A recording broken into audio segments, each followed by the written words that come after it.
Introduction. Varsovie, septembre 1940. La ville retient son souffle sous la brutale occupation allemande. Les décombres et les ruines du passé bordent les rues. Dans le ghetto, des barbelés entourent des maisons en ruine. Des visages affamés observent la rue depuis les hautes fenêtres. Soudain, des soldats nazis font irruption. Ils crient des ordres tout en capturant des civils et en les ligotant dans des véhicules en attente. La panique se répand comme une traînée de poudre. Mais dans ce chaos, un homme semble différent.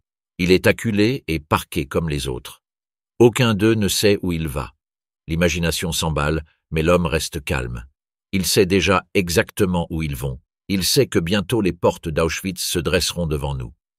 Le nom de l'homme est Witold Pilecki, officier de cavalerie polonais. Contrairement à presque toutes les personnes détenues au camp d'Auschwitz-Birkenau au cours de ses 4 ans et demi d'existence, il est venu par choix. Il n'est pas une victime, c'est un volontaire en mission de résistance pour infiltrer le camp de l'intérieur. À ce stade, Auschwitz n'existe que depuis quelques mois et n'est pas encore tristement célèbre. Il sert principalement de prison pour les intellectuels, prêtres, professeurs et résistants polonais présumés, un outil pour réprimer toute tentative de soulèvement. Pilecki avait joué un rôle déterminant dans la création de l'armée secrète polonaise, connue sous le nom de TAP. Ce fut l'un des premiers mouvements de résistance polonais organisés à apparaître après l'occupation nazie. Dès l'été 1940, les rumeurs de massacres à Auschwitz commencèrent à parvenir jusqu'au commandement. La direction du camp s'accorda pour que quelqu'un infiltre le camp et Pilecki se présenta. Sa mission était de créer une résistance secrète, de rassembler des preuves des atrocités nazies et de préparer les prisonniers à une éventuelle révolte. À l'intérieur, le réseau s'efforçait de maintenir l'espoir en partageant des nouvelles, en faisant passer du matériel clandestinement et en aidant les prisonniers à s'évader. Au camp, Pilecki apprit la fausse identité de Tomasz Serafiński et se vit attribuer le numéro de prisonnier 4859.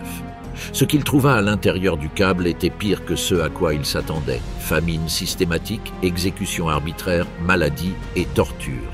Tel était l'état du camp en septembre 1940, à l'arrivée de Pilecki.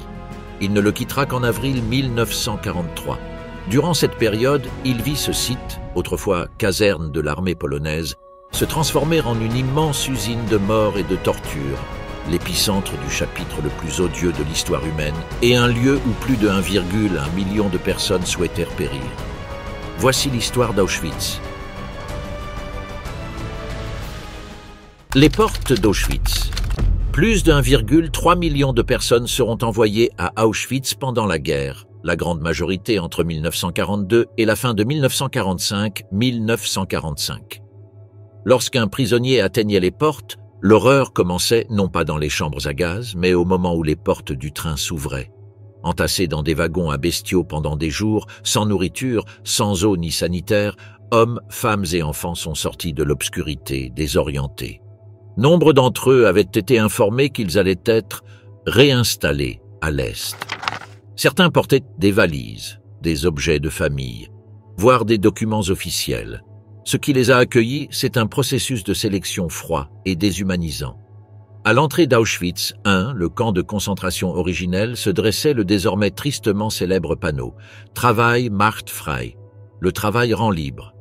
Ce slogan était un mensonge cuisant. Auschwitz n'était pas un camp isolé, mais un complexe terroriste qui allait finalement s'étendre jusqu'à inclure plus de 40 camps de concentration et d'extermination. Ces camps relevaient de 3 entités. Il y avait Auschwitz I, le centre administratif. Il abritait les SS, exécutait de nombreux châtiments et détenait les premiers prisonniers. Auschwitz II-Birkenau, à quelques kilomètres seulement, était l'épicentre de l'extermination. Il abritait des chambres à gaz et des crématoires conçus pour le massacre. Auschwitz III, ou Monowitz, était un site de travail forcé lié à la production industrielle d'IG Farben. À l'arrivée, la procédure était rapide et brutale. Dès l'arrivée du train, les gardes aboyaient des ordres tandis que les passagers étaient extraits des wagons.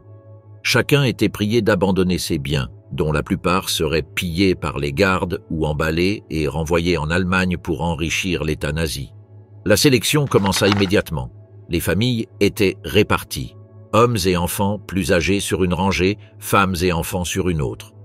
Ces colonnes étaient dirigées vers les médecins SS et les responsables du camp, souvent debout, silencieux, vêtus de leurs blouses blanches. D'un simple regard, ou peut-être d'une question sur l'âge ou la profession, ces médecins nazis décidaient chacun du sort d'une personne. Un geste dans un sens signifiait la mort, généralement par gaz. Un geste dans l'autre signifiait la survie, pour l'instant, par le travail forcé.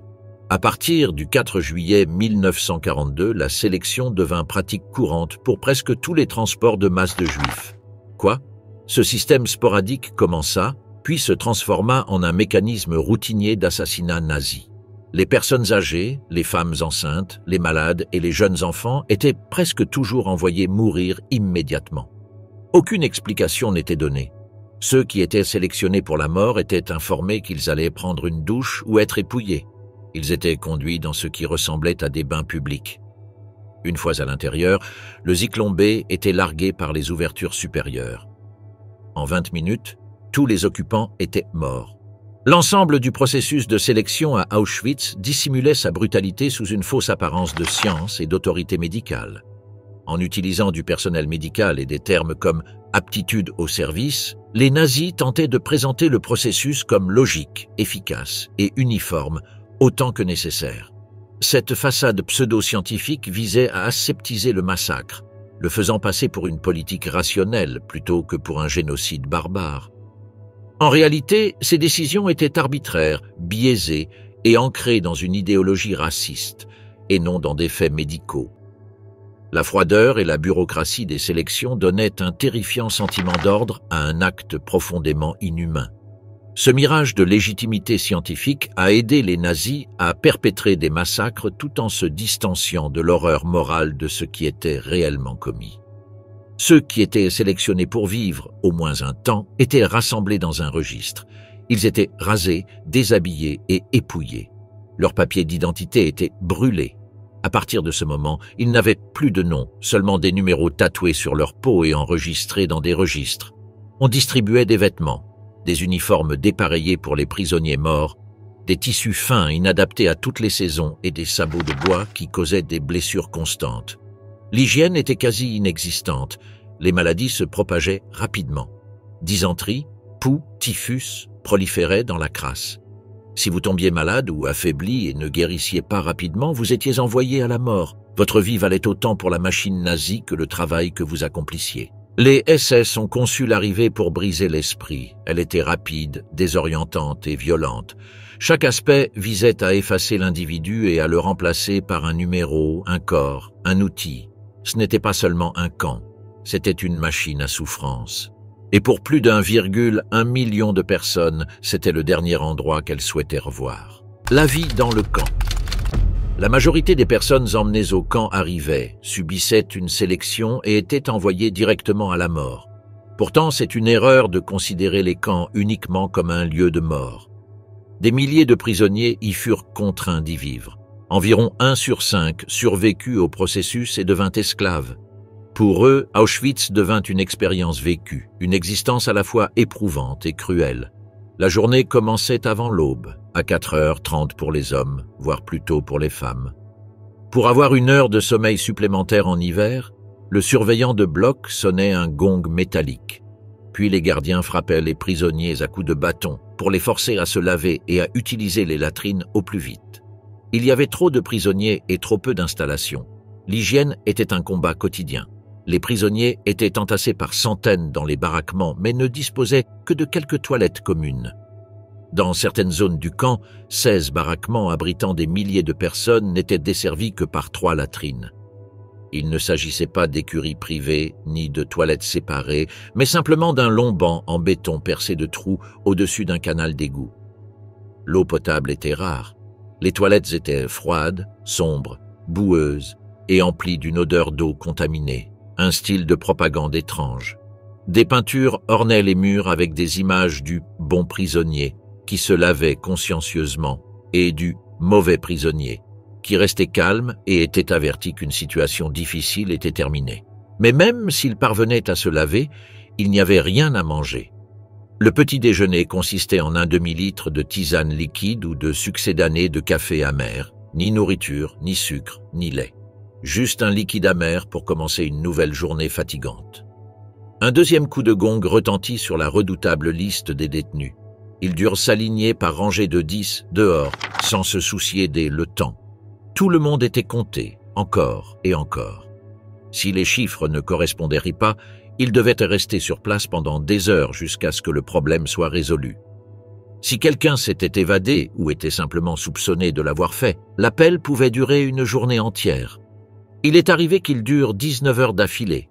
Les gardiens profitaient de l'appel pour punir. Si le bol de quelqu'un était sale, si sa chemise était déboutonnée ou s'il manquait un bouton, ils le battaient immédiatement. Les prisonniers pouvaient être contraints de rester accroupis, les mains au-dessus de la tête pendant des heures, ou être traînés au bloc disciplinaire pour le pire. Parfois, les détenus étaét pendus ou fouettés devant tout le monde. C'était un rappel délibéré que la mort n'était jamais loin. Après l'appel, un ordre crié « Arbeitskommandos formieren » formulait les détails du travail, signalait le début de la journée de travail. À leur départ, des orchestres ou des prisonniers, souvent des tziganes, étaient contraints de jouer de la musique joyeuse.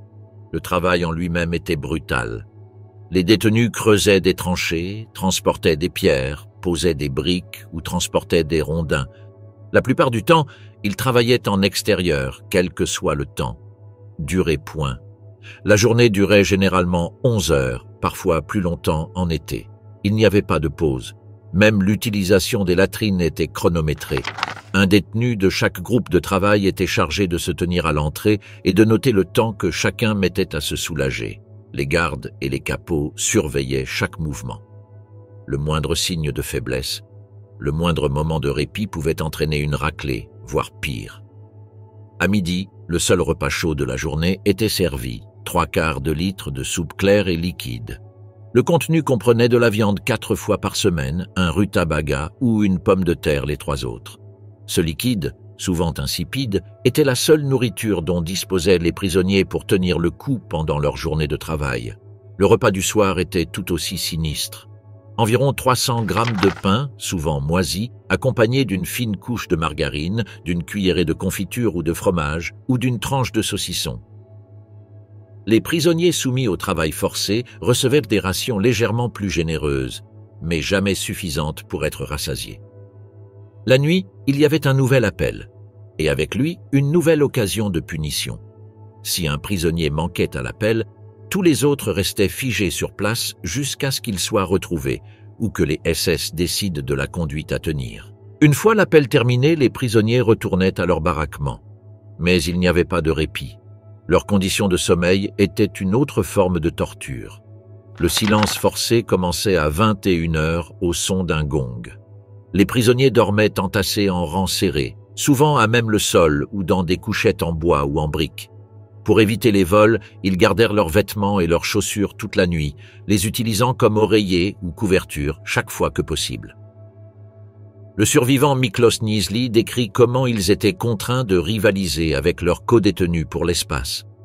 Selon lui, dépouillés de toute dignité humaine, ils se bousculaient, se baissaient, se mordaient et se donnèrent des coups de pied pour gagner quelques centimètres d'espace et dormir un peu plus confortablement, car ils n'avaient pas beaucoup de temps pour dormir.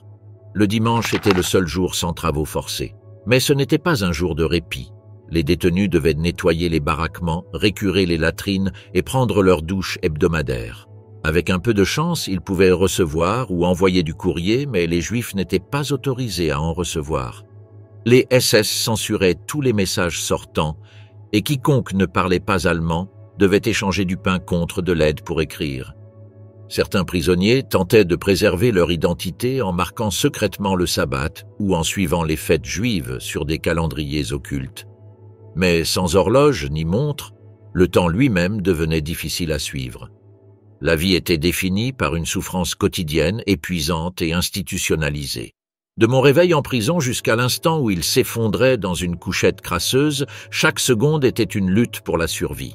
Ce n'était pas une cruauté juste, c'était un système conçu pour effacer la dignité, l'identité et l'espoir. C'était la vie, si on peut l'appeler ainsi, à Auschwitz. Les expériences médicales à Auschwitz. Bien que ce fût l'expérience la plus courante des personnes sélectionnées pour le travail forcé au camp, ce n'était pas le seul sort qui pouvait vous être réservé. Le pire résultat du processus de sélection était peut-être que les médecins du camp vous choisissent comme patients pour les tristement célèbres expériences médicales d'Auschwitz.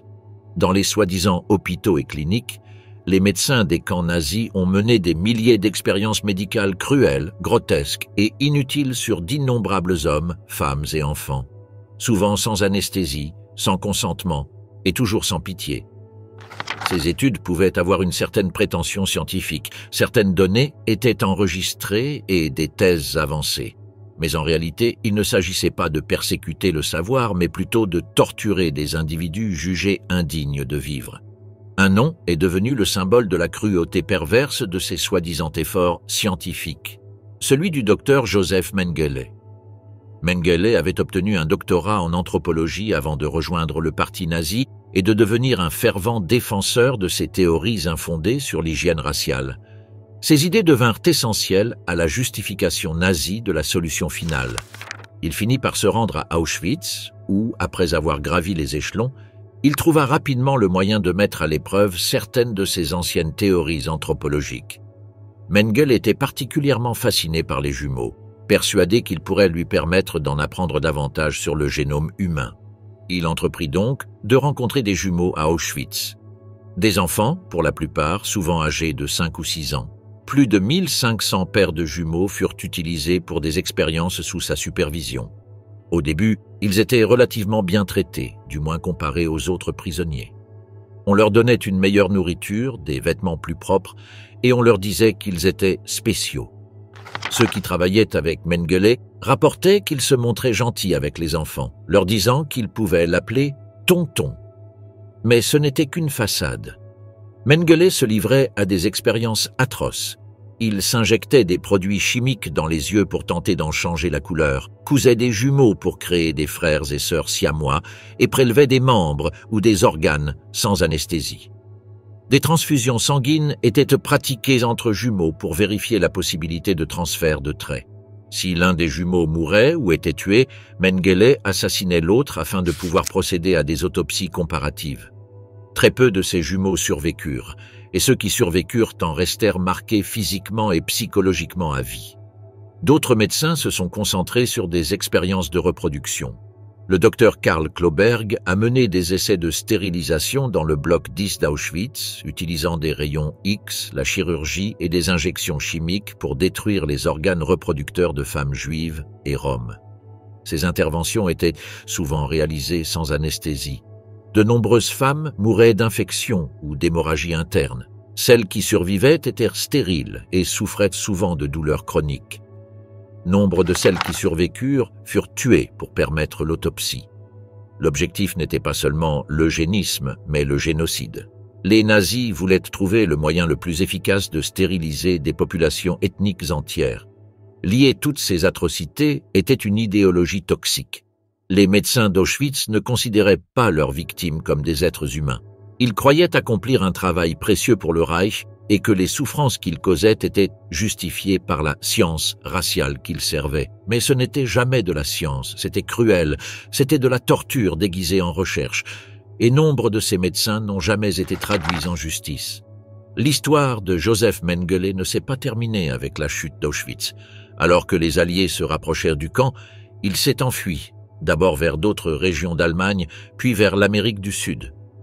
Utilisant de fausses identités et de faux documents, Mengele s'est enfui en Argentine, où il s'est construit une nouvelle vie.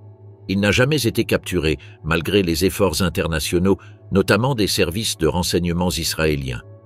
Il a vécu le reste de sa vie caché, dans des conditions apparemment relativement confortables. Il est décédé en 1979, à l'âge de 67 ans, des suites d'un accident vasculaire cérébral alors qu'il nageait. Pour les milliers de personnes qu'il a torturées et assassinées, aucune justice n'a été rendue. Mengele n'a jamais été jugé. Il n'a jamais répondu de ses crimes ni de sa cruauté sadique. Les expériences médicales d'Auschwitz sont parmi les exemples les plus horribles de ce qui peut arriver lorsque la science est dépouillée de toute éthique et instrumentalisée par la haine. Les qualifier de scientifiques revient à leur accorder trop de crédit. Il n'y avait aucune méthode ni rigueur, aucun article publié ni évalué par des pairs. Nombre de ces expériences étaient essentiellement un moyen pour des hommes sadiques comme Mengele de satisfaire leur curiosité personnelle et leur antisémitisme passionné. Ces hommes croyaient que le peuple juif méritait d'être détruit et leurs expériences constituaient un autre moyen d'y parvenir. Rome et les Sinti. Avant que Mengele n'arrive au poste de médecin du camp pour l'ensemble du camp de Birkenau, il était médecin-chef du petit Ziegener-Lager, Zrenia ou camp des familles tziganes. Il s'agissait d'un camp légèrement différent situé sur le site du plus grand complexe d'Auschwitz. C'est ici qu'environ 21 000 Roms et Sintis furent assassinés, un épisode de l'Holocauste qui, bien que moins connu, n'en est pas moins bouleversant. Le Ziegener-Lager a été créé en février 1943 dans la section BIIM d'Auschwitz II Birkenau. Elle faisait partie de la vaste campagne raciale menée par le régime nazi pour exterminer les Roms et les Sinti, qu'ils considéraient comme racialement inférieurs et socialement dégénérés, étaient considérés comme tels. Contrairement aux prisonniers juifs, souvent séparés par sexe, les familles roms étaient initialement autorisées à rester ensemble dans le camp. En apparence, cela donnait au Ziegener-Lager une apparence légèrement différente, mais la réalité était toujours celle d'une souffrance, d'une maladie et d'une mort massive inimaginable. Environ 23 000 Roms et Sintis ont été déportés à Auschwitz depuis toute l'Europe. L'Europe occupée par les nazis. Ils arrivaient en wagons à bestiaux, seuls, déportés juifs. À leur arrivée, on leur tatouait des numéros de prisonniers et on les enfermait dans des baraquements en bois surpeuplés, souvent sans plancher ni literie adéquate. Des familles entières étaient entassées dans des blocs crasseux, sans sanitaire et avec peu de nourriture. Dès le début, les conditions de vie au Ziegener-Lager furent catastrophiques. Entre des abris inadéquats, une prolifération de poux et de puces et une eau contaminée, les maladies se propageaient rapidement. Le typhus, la dysenterie et la famine firent d'innombrables victimes. À l'été 1943, une épidémie de Noma, une infection bactérienne qui ronge les tissus du visage, frappa les enfants. Il n'y avait aucun soin médical, seulement l'isolement, la négligence et la souffrance. Malgré tout cela, les Roms et les Sintis ont fait preuve d'une résilience extraordinaire. Des témoins oculaires racontent que les prisonniers formaient des communautés soudées, s'efforçant de préserver leur dignité, de prendre soin les uns des autres et même d'organiser de petits rassemblements culturels lorsque cela était possible. Le 2 août 1944, les nazis liquidèrent le camp. Cette nuit-là, des gardes SS encerclèrent la section. Des milliers d'hommes, de femmes, d'enfants et de personnes âgées roms furent entassés dans des camions et conduits directement aux chambres à gaz.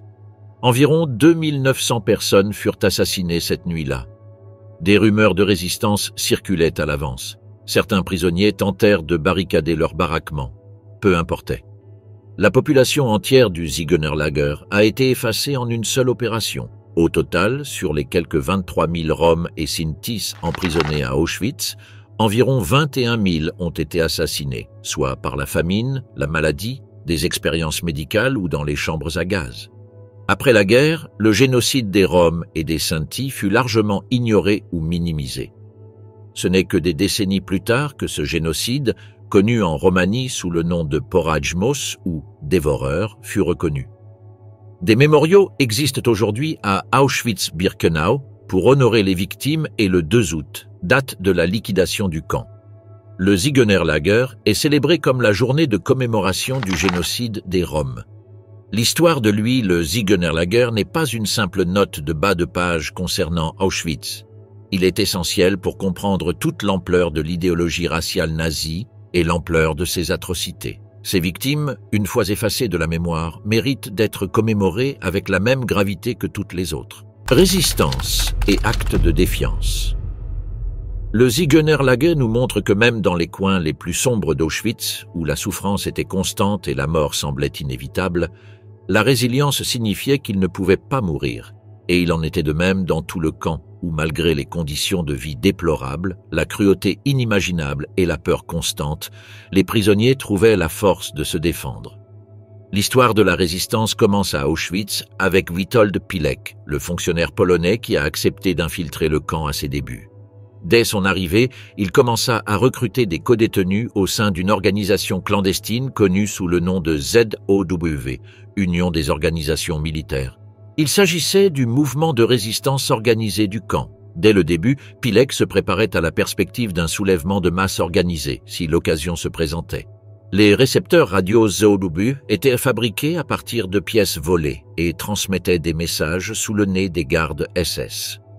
Ils collectaient des noms, des numéros, des dates et des preuves de crimes nazis. Pilecki a même documenté la construction et les débuts du fonctionnement des chambres à gaz et des crématoires. Le risque était constant. Si on le découvrait, l'exécution était certaine. Mais le sens de la mission de Pilecki était inébranlable. Il croyait que les Alliés agiraient s'ils avaient des preuves. Il croyait qu'Auschwitz pouvait être libéré. En 1943, les commandants SS parvenaient à retrouver et à éliminer de plus en plus de membres du camp de Pilecki. Il décida qu'il était temps de s'évader, avec l'intention d'utiliser sa liberté et les informations recueillies pour convaincre l'officier de la résistance polonaise de lancer un raid sur le camp. Dans la nuit du 26 avril 1943, Witold Pilecki et 2 autres prisonniers s'évadèrent d'Auschwitz en forçant une boulangerie à l'extérieur de la clôture du camp, désactivant les alarmes et maîtrisant un garde. Ils s'enfuirent à pied à travers plusieurs villages et finirent par atteindre un refuge de la résistance polonaise. C'est là qu'il rédigea ce qui allait devenir le rapport Witold, l'un des premiers témoignages oculaires de l'incident. Holocauste. Résistance juive. Époque où Pilecki était à Auschwitz, quel était le centre de détention des prisonniers politiques polonais? Il s'est développé sans cesse, devenant finalement le site le plus vaste et le plus efficace de massacres. Le monde est jamais connu. En 1942, le camp d'Auschwitz-Birkenau était devenu le centre de la solution finale nazie. Chambres à gaz et crématoires fonctionnaient avec une régularité mécanique.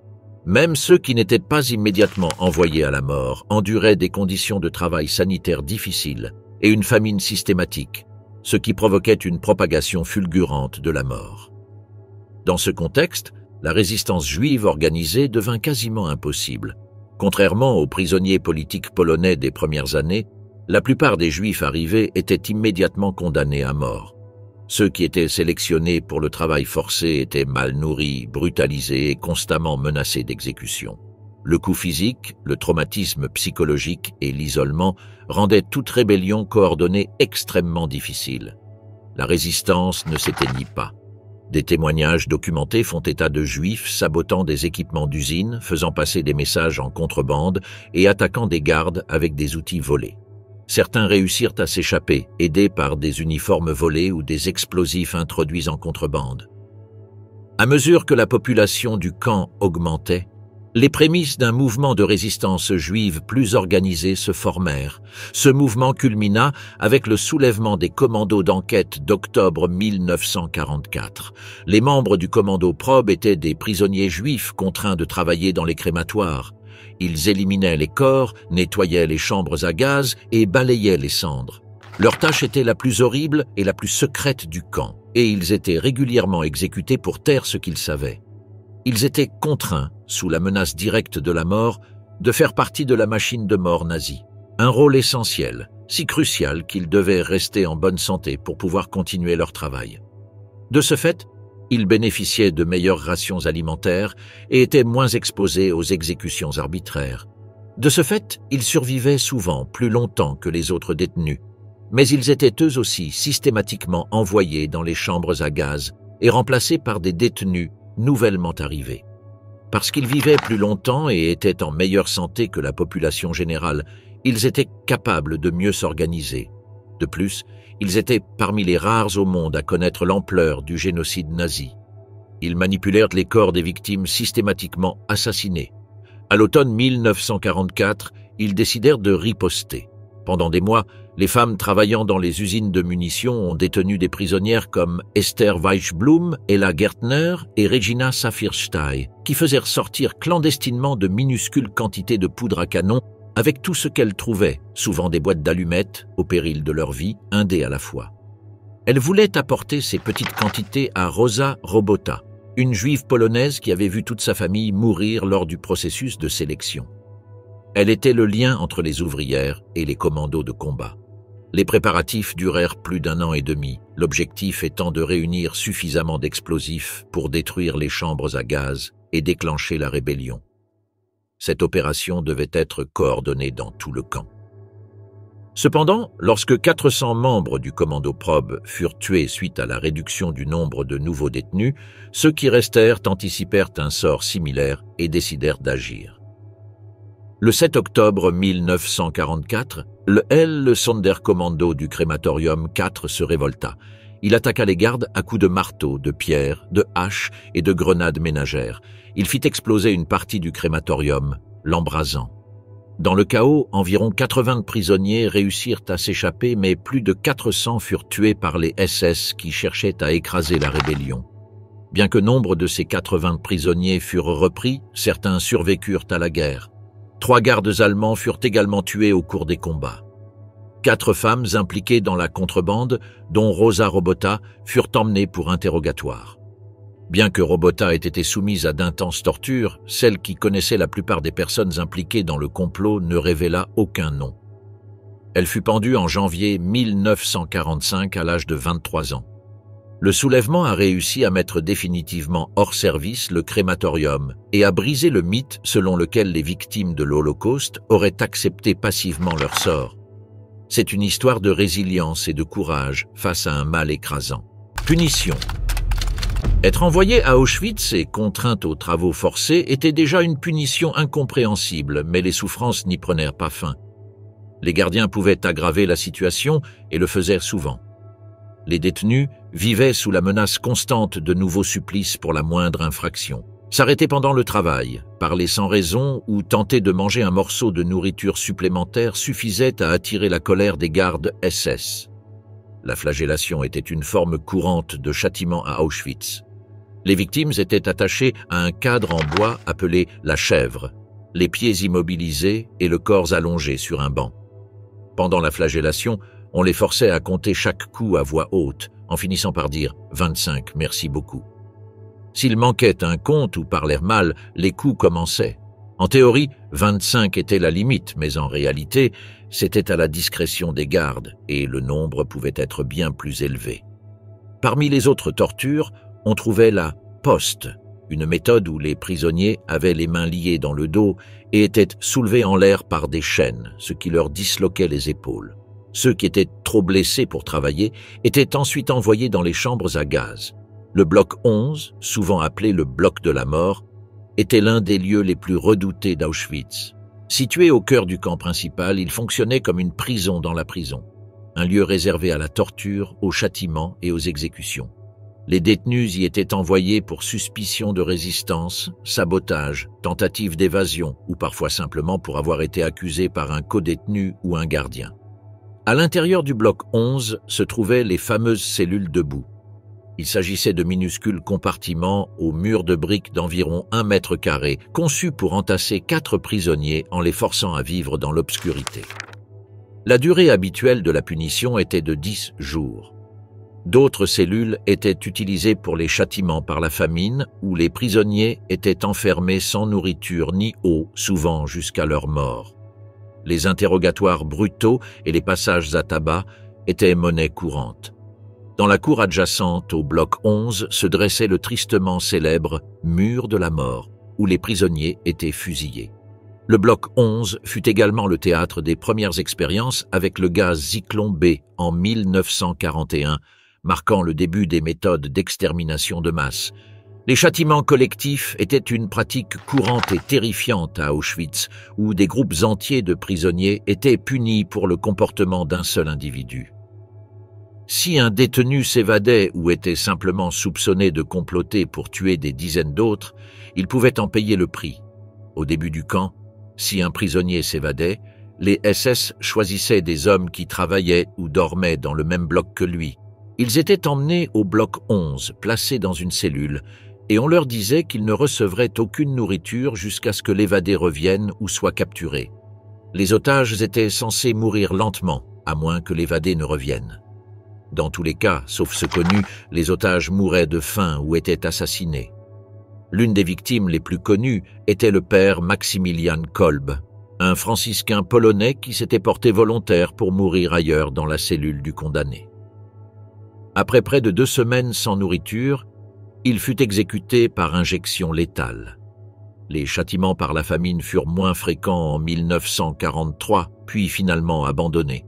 Dans tous ces exemples, il n'y avait ni justice ni procès, seulement l'autorité débridée de gardes sadiques qui punissaient à leur guise. En théorie, cela visait à garantir l'obéissance et à maximiser la productivité de la main-d'œuvre. En réalité, c'était souvent un prétexte pour punir et torturer davantage ces personnes considérées comme des sous-hommes par le régime nazi. La vie de la garde nazie. Toute prison a besoin de gardiens, et Auschwitz ne faisait pas exception. Au cours de son existence, plus de 6000 hommes et femmes ont œuvré à son fonctionnement. Ils ont construit le camp lui-même, commandé et distribué la nourriture, enregistré les nouveaux arrivants, administré les punitions, fait l'appel et supervisé le travail forcé. Ils ont tous été témoins du massacre de millions de personnes et y ont directement contribué. Si certains ont été horrifiés par ce qu'ils ont vu, très peu ont dénoncé la situation et beaucoup ont participé volontairement à la cruauté, l'esprit déformé par l'idéologie, la propagande et la haine. La formation des gardes d'Auschwitz commença dans les camps SS. Là, les nouvelles recrues n'étaient pas seulement initiées à la discipline militaire, elles étaient endoctrinées. On leur apprenait à considérer les Juifs, les Roms, les prisonniers de guerre soviétiques et autres comme des ennemis inhumains. La dignité humaine était dépouillée des victimes dans l'esprit des gardes bien avant qu'elle ne leur soit physiquement retirée dans les camps. Les gardes étaient désensibilisés par une exposition régulière à la violence publique, aux flagellations et aux exécutions. Participer ou être témoin de cruauté devint une partie normale de leur service. Cette approche fut délibérément choisie et façonnée par les chefs de la SS. Dès 1933, la SS formait les gardiens des premiers camps, comme celui de Dachau. Cette formation établissait que la relation idéale entre gardiens et prisonniers était fondée sur la haine et la déshumanisation. Les gardiens étaient formés à considérer les prisonniers comme des ennemis. Cette attitude était ensuite mise en pratique par la violence. Toute tentative de gentillesse, d'empathie ou de compréhension était fortement désapprouvée et moquée par leurs collègues. À Auschwitz, les gardes vivaient dans des baraquements séparés et relativement confortables, avec accès à la nourriture, à l'alcool et aux loisirs. Leur travail quotidien, cependant, consistait à contrôler, punir et tuer. Certains supervisaient les appels ou les tâches, d'autres s'occupaient des tours de garde, surveillaient les chambres à gaz ou escortaient les prisonniers vers la mort. Les officiers et les gardes SS pouvaient effectuer des rotations entre différentes tâches. Certains passaient des semaines à superviser des groupes de travail, puis passaient au crématorium où ils veillaient sur des milliers de personnes assassinées dans les chambres à gaz. Pour beaucoup, cette rotation contribuait à atténuer le poids psychologique des tueries. Le système de mort compartimenté, permettant aux individus de ne jouer qu'un seul rôle à la fois dans la machine, facilitait la déclaration ultérieure « Je ne tuerai jamais personne moi-même ». Mais de nombreux gardiens ont été tués, certains directement par balle ou coup, d'autres par négligence ou par une improvisation cruelle, comme priver les prisonniers de nourriture, les forcer à rester debout pendant des heures ou lâcher des chiens sur eux. Les punitions étaient souvent appliquées publiquement. Les gardiens étaient motivés à faire preuve d'ingéniosité pour faire respecter la discipline. Plus ils étaient brutaux, plus ils étaient considérés comme efficaces, et le système récompensait ce comportement. Les gardiens qui accomplissaient leurs tâches avec zèle pouvaient être promus, recevoir des médailles ou être mutés à des postes plus prestigieux. La vie récréative des gardiens était totalement séparée des souffrances qu'ils infligeaient. Certains avaient des familles. Les gardiens des environs écrivaient des lettres à leurs proches, pratiquaient des sports, prenaient des photos et vivaient une vie relativement confortable à quelques mètres des lieux où les gens mouraient de faim. Cette réalité divisée, où l'horreur côtoyait la normalité, était l'un des aspects les plus perturbants de la vie des auteurs de ces crimes. Il y avait aussi des femmes parmi les gardiens, notamment au camp de femmes d'Auschwitz-Birkenau. Les gardiennes SS, appelées Aufseherinnen, étaient souvent aussi brutales que leurs homologues masculins. Certaines, comme Irma Grez et Maria Mandl, sont devenues tristement célèbres pour leur cruauté. Elles aussi étaient formées à la déshumanisation et nombre d'entre elles exerçaient une force arbitraire sur la vie et la mort sans hésitation. malgré leur rang relativement bas dans la hiérarchie SS et leur nombre relativement faible, environ 200 et plus, au cours de l'existence du camp, un pourcentage bien plus élevé d'entre elles ont été condamnées après la guerre. On pense que cela est dû au fait qu'elles sont restées. De plus, les survivantes se souvenaient plus clairement des crimes sadiques qu'elles avaient commis. Malgré l'intense propagande et la culture brutale, tous les gardiens n'étaient pas sadiques. Certains étaient indifférents, d'autres craignaient de s'exprimer. Quelques-uns, très peu nombreux, tentaient d'aider les prisonniers par de petites attentions, en leur volant de la nourriture ou en les avertissant. Mais l'écrasante majorité se conformait. Ils acceptaient le système, en imposaient les règles et participaient à la violence quotidienne du camp. Le pouvoir nazi et la peur des sanctions en cas de désobéissance maintenaient la plupart d'entre eux dans le droit chemin. Un homme qui a franchi le pas et osé faire preuve d'humanité envers les détenus était le médecin SS Hans Munch. Dans les années qui ont suivi la guerre, il a été surnommé le bonhomme d'Auschwitz.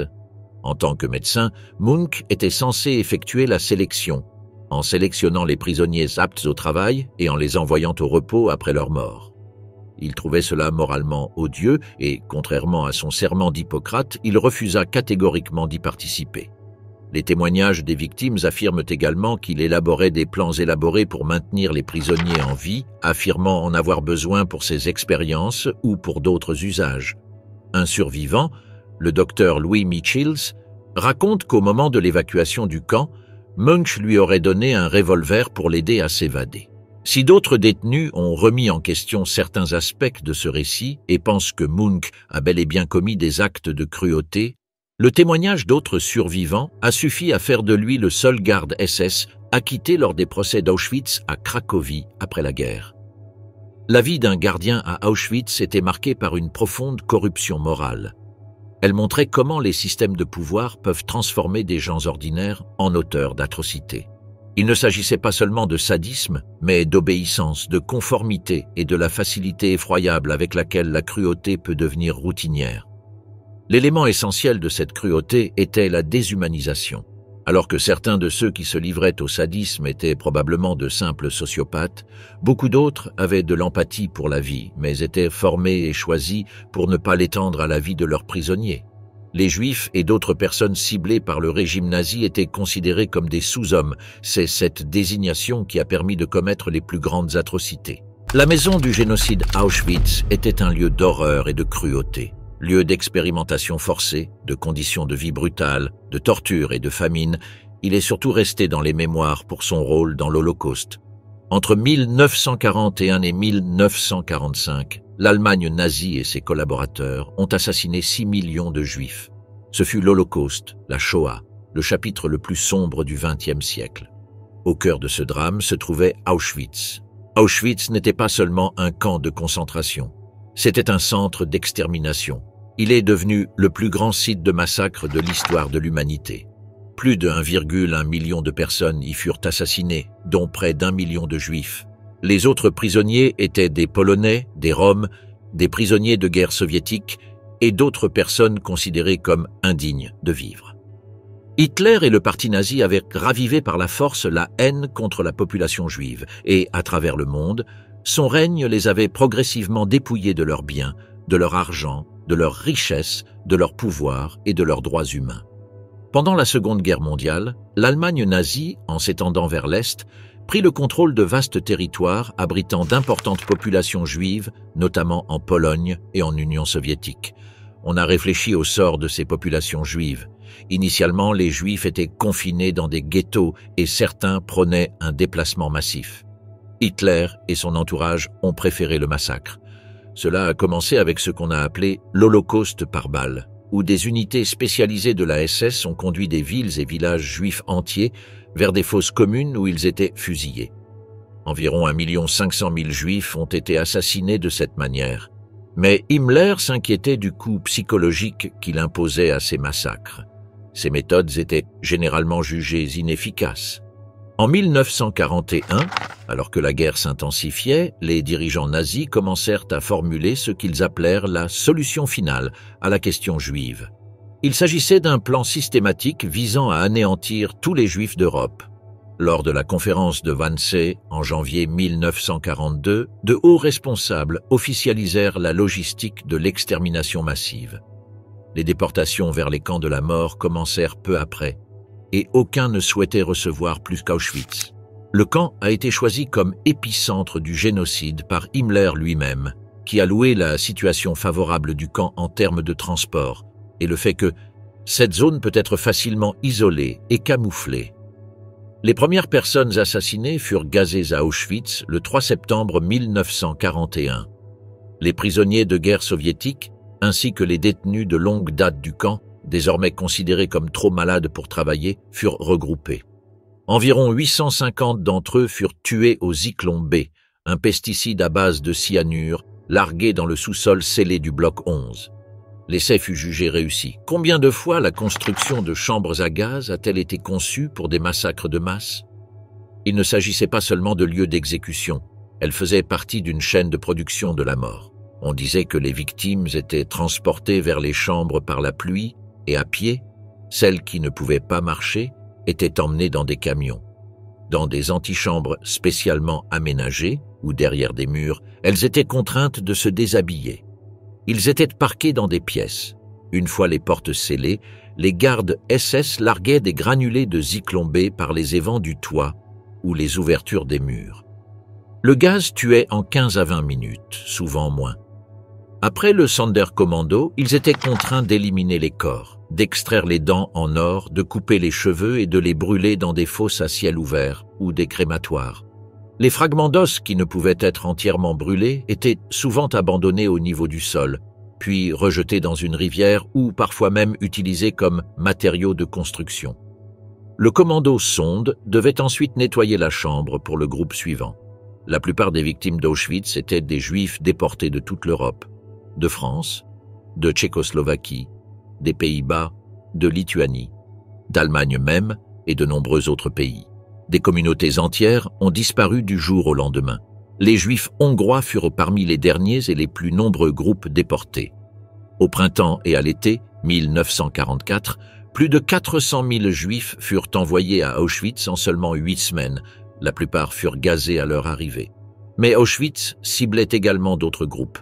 Les Polonais, notamment les intellectuels et les résistants, les Roms et les Sintis, les prisonniers de guerre soviétiques, souvent tués par la faim, la maladie ou les exécutions. Les témoins de Jéhovah, les homosexuels et d'autres personnes étaient qualifiés de asociaux. La présence d'enfants dans les vestiges d'Auschwitz est l'un des éléments les plus marquants de l'histoire du camp. Plus de 200 000 enfants ont été assassinés pendant la Shoah, dont beaucoup à Auschwitz.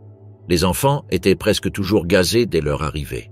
Leurs chaussures, leurs jouets et leurs minuscules vêtements, conservés dans des expositions de musées, demeurent aujourd'hui parmi les images les plus bouleversantes d'Auschwitz. Et pourtant, Auschwitz n'était qu'une pièce du puzzle. Plus de 40 000 camps et ghettos existaient sous le régime nazi. Auschwitz était le plus tristement célèbre, mais pas le seul. Auschwitz, libération fin octobre 1944, le dernier transit massif de prisonniers juifs arriva à Auschwitz. Le 30 octobre, environ 75 000 juifs de Pologne, de République tchèque et de Slovaquie passèrent par le processus de sélection habituel. Ce fut le dernier du genre. Dès le lendemain, Himmler donna l'ordre de mettre fin au massacre. À ce stade, la machine de guerre nazie s'effondrait. Alors que les forces soviétiques progressaient vers l'ouest à travers la Pologne, l'expansion autrefois apparemment irrésistible de le Troisième Reich fut rapidement réduite à Auschwitz, entamant son dernier chapitre. Pourtant, malgré des jours désormais comptés, cette dernière période fut parmi les plus tragiques. À l'approche de l'Armée rouge, durant l'été et l'automne 1944, les dirigeants nazis tentèrent de dissimuler les preuves de leurs crimes. Les crématoires furent démantelés, les documents détruits et les chambres à gaz démolies. En janvier, le dernier prisonnier à se voir attribuer un numéro de matricule arriva. Il s'appelait Engelbert Marketsch, un citoyen allemand reconnu coupable d'un crime inconnu. Il arriva au camp le 18 janvier et reçut le matricule 202 499. À la fin du mois, Himmler avait ordonné l'évacuation de tous les camps. Il accompagnait ces ordres d'une menace terrifiante. Le Führer vous tient personnellement responsable de veiller à ce qu'aucun prisonnier des camps de concentration ne tombe vivant entre les mains de l'ennemi. À ce stade, tout ce qui avait de la valeur volé aux victimes entrantes était renvoyé en Allemagne. Cependant, même sans l'arrivée de nouveaux prisonniers, la population comptait encore des dizaines de milliers de personnes. Les SS commencèrent à évacuer Auschwitz. Environ 60 000 prisonniers furent contraints de marcher vers l'ouest dans des conditions glaciales, au cours de ce que l'on appela les marches de la mort. Manquant de nourriture, de vêtements inadéquats et sous la menace constante d'une exécution, des milliers de personnes moururent d'épuisement, d'hypothermie ou de coups de feu. L'objectif était d'empêcher que des prisonniers ne tombent aux mains des Alliés et ne révèlent toute l'horreur du camp. On estime que 9 000 à 15 000 prisonniers sont morts au cours des marches de la mort depuis les camps d'Auschwitz et que ceux qui ont survécu ont ensuite été transportés par train de transport vers d'autres camps situés plus loin à l'intérieur du territoire contrôlé par les Allemands. Ceux qui étaient trop malades ou trop faibles pour marcher furent abandonnés, soit environ 9 000 personnes. Beaucoup craignaient que les SS ne reviennent pour les tuer, mais au lieu de cela, dans l'après-midi du 27 janvier, des soldats de la 60e armée du 1er front ukrainien entrèrent dans Auschwitz I et II. Ce qu'ils découvrirent dépassa l'entendement. Des piles de cadavres, des vestiges éparpillés de chambres à gaz, des entrepôts remplis de chaussures, de valises, de cheveux humains. Les survivants, squelettiques et hébétés, peinaient à comprendre que le cauchemar était terminé. Auschwitz ne fut pas détruite par les bombes alliées. Bien que des appels aient été lancés pour bombarder la voie ferrée, la principale ligne directrice des dirigeants alliés du camp fut de finalement s'y opposer, invoquant des priorités militaires et des doutes quant à son efficacité. Quelques raids aériens touchèrent des cibles industrielles près d'Auschwitz, mais les crématoires et les chambres à gaz restèrent intacts jusqu'à ce que les nazis eux-mêmes en détruisent une grande partie lors de l'évacuation.